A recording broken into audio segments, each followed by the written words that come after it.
Well, welcome once again to another edition of Shelton City Council Looking Ahead with City Manager Mark Ziegler and Mark. Tuesday night business meeting, 2 proclamations, and a bunch of grants, basically, let's put it that way. Let's talk about the proclamations first. Very important topics for Tuesday's proclamations, but I wanted to ask you about what's the process to get a proclamation before the city? Well, there's a couple different processes to request the proclamation to recognize the city council. So many times it'll be driven by community members or organizations within our community that have a cause or an effort that they're leading. So in the case of the Child Abuse Prevention Month proclamation on Tuesday, that's a local organization that has brought the proclamation to the city again this year. I know we made the proclamation last year, the council did as well. So certainly want to bring recognition to certain causes that are important for our community. Then they may also be brought by a council member or staff in the planning committee, our agenda planning committee, which is myself and the city clerk and department heads. So it could be essentially 3 different avenues to get it to the council. We set the agenda, planning committee, and it's confirmed by the mayor and deputy mayor in meetings. And the council has the opportunity to remove those from the agenda or pass them in typical business fashion. They'll pass agenda items through business and action before approval. So the council has the ability to move anything through our agenda at any meeting.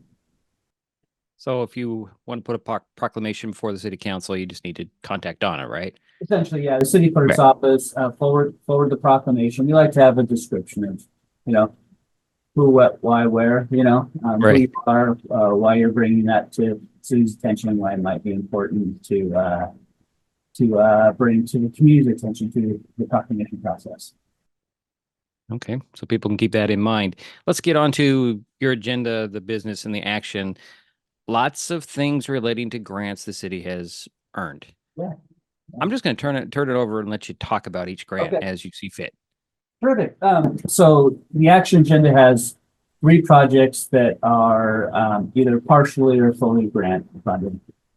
I'm really proud of our staff and their ability to seek out these grants and offset the cost to our community, as well as some of the assistance that we've received from our state delegation over in Olympia that's helped us through direct appropriations or grant projects. The first one is repairs of the library deck.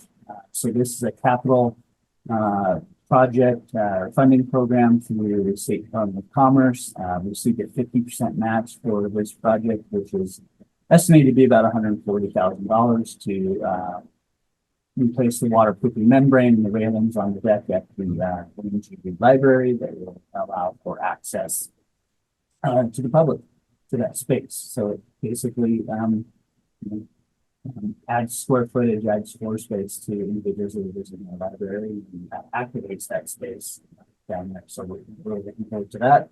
That project should go out to bid in the next 2 months, most likely. So it'll be a summer or late summer project, construction timeframe. We have a grant, direct appropriation. This is the one from our state delegation, $1.8 million for the Angleside pressure zone. We talked a lot about water capacity and water storage issues that the city has.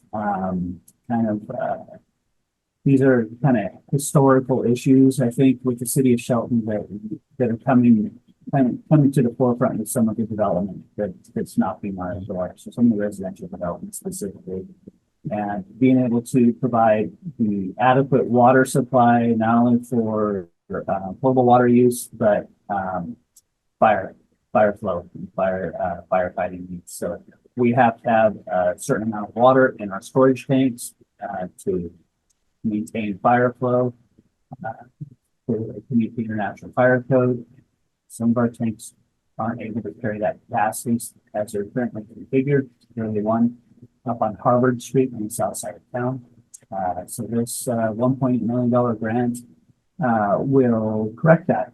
So we're replacing pumps downtown. Down Pine Street is our public works shop.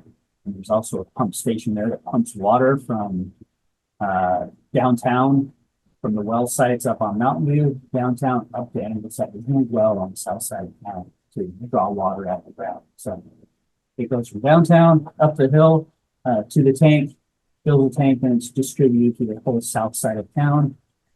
We have houses and structures that are very close to the tank at the same elevation, and we have structures that are a couple hundred feet below. So there's a varying, when you're using gravity for water pressure, that varies based on elevation. So we need to equalize that out through some pressure zone improvements, and then that'll add capacity to that tank. So the folks that are a couple hundred feet below the tank don't have pressure issues and a lot of damage to the structures. So that $1.8 million will be made real with the council's action on Tuesday, and we'll begin design of that project and hopefully go to construction sometime around the first of the year. That project at that complete. Most likely maybe. So you mentioned that that particular grant came through the state delegation, and they've worked really hard for the city in the last few years. Yes. We really appreciate Senator McEwen, Representatives Griffey and Couture and their efforts over in Milwaukee to recognize the infrastructure, particularly the infrastructure needs that we have here at the city of Shelton. We just this last session, we received $1 million for improvements, pedestrian improvements, and ADA improvements on Wallace Boulevard, and just about $200,000 for design of the former Simpson Railway into a multimodal trail from downtown Shelton. So another $1.2 million coming into our community from their specific asks and work they're putting in there. So we really appreciate that. So those are just a couple of items for the city council on Tuesday night. You can attend in person at the Civic Center in the courtroom. You can get on the Zoom, or you can watch it on the city's YouTube channel. Thank you, Mark. Thank you.